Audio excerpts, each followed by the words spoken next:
اليوم رح ندخل في قصة عميقة ومؤثرة عنوانها من ظلم الطلاق إلى جبر السماء. المصدر هو حكاية واقعية لامرأة اسمها سلمى، مرت بتحديات صعبة جدا، والنهاية كانت غير متوقعة بالمرة وفيها معاني كتير. رح نشوف سوا كيف واجهت سلمى الضغوط المجتمع والضغوط الشخصية، وكيف حياتها كلها انقلبت. هدفنا نستخلص أهم الدروس عن الصبر وعن الإيمان والتحولات الجذرية اللي ممكن تحصل. طيب، القصة بتبدأ بشكل خلينا نقول تقليدي. سلمى بنت هادية وراضية، اتزوجت سعيد اللي كان في البداية فالس أحلامها. الزواج كان سعيد، بس مش كل البدايات السعيدة بتكمل بنفس الشكل. بعد 5 سنين زواج وما في أولاد، الأمور بدأت تتغير. الزوج سعيد صار يبتعد، يلوم سلمى بشكل مباشر ومؤلم، ورفض حتى يروحوا لطبيب سوا. حجته كانت قاسية: أكيد المشكلة منك أنت، أنا رجل طبيعي. هذا الكلام بحد لا تصادم، مش هيك؟ تماماً. والمثير للتفكير هون هو كيف الضغوط الاجتماعية، خصوصاً موضوع الإنجاب، ممكن فعلاً تخرب علاقة. كيف الزوجة تحول من الدعم المفترض لشخص بيرمي اللوم. ممكن تكون دي آلية دفاع، يمكن خايف يواجه الحقيقة أو رافض يتحمل مسؤولية مشتركة، حط حاجز بينهم بدل ما يواجهوا المشكلة سوا. ووصل الموضوع لقرار الطلاق فجأة وبشكل صادم جدا. قال لها ببساطة إنه ما بيقدر يكمل مع امرأة عقيم. تخيل، تجاهل كل توسلاتها وتركها لوحدها تواجه كلام الناس ونظراتهم القاسية. شعور الظلم هون كان أكيد طاغي. أكيد. هي النقطة بتوضح مش بس قسوة الموقف، لا، الظلم العميق اللي حست فيه سلمى. الطلاق بسبب شيء خارج عن إرادتها تماماً ومبني على افتراض غلط، ده بيحطها في عزلة نفسية واجتماعية رهيبة.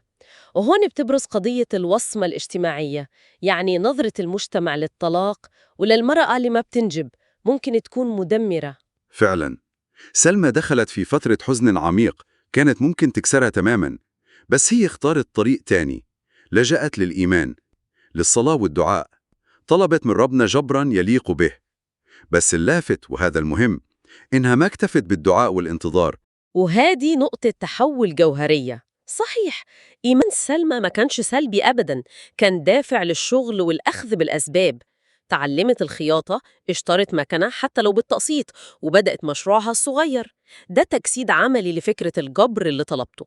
مش مجرد عوض يجي من السما وخلاص، لا، دي عملية ترميم ومداواة بتبدأ بالصبر وبتكمل بالسعي والعمل، استعادة السيطرة على حياتها. ومن هون انطلقت.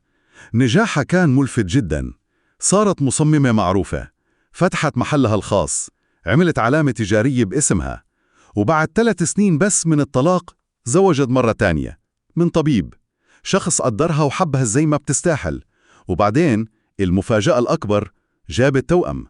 حياتها كلها تغيرت 180 درجة. سبحان الله. لو بنشوف الصورة الكاملة، القصة دي بتقدم بقوة فكرة العوض أو الجبر الإلهي بعد الصبر والمثابرة. النجاح المهني، الزواج السعيد، الأمومة اللي انحرمت منها ظلم، كل ده كأنه رد مباشر ومنصف للظلم اللي شافته.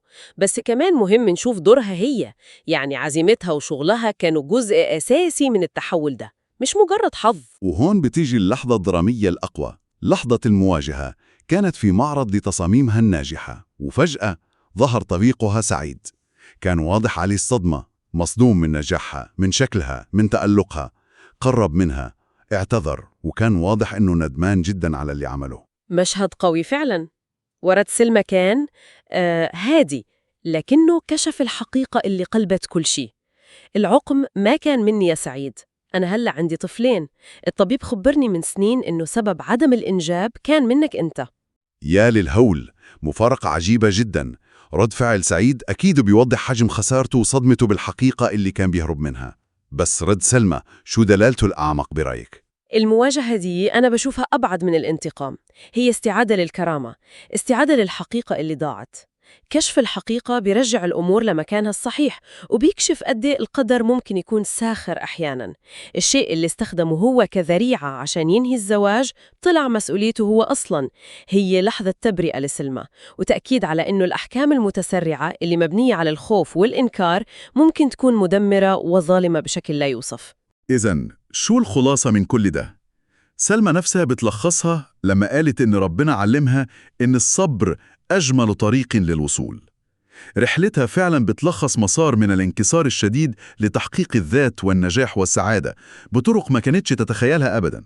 فعلا أهم شيء بنستخلصه هو قوة الصمود الإنساني لما الواحد يواجه محنة، وكيف الإيمان لما يكون مقترن بعمل جاد وعزيمة ممكن يغير مسارات الحياة بشكل جذري.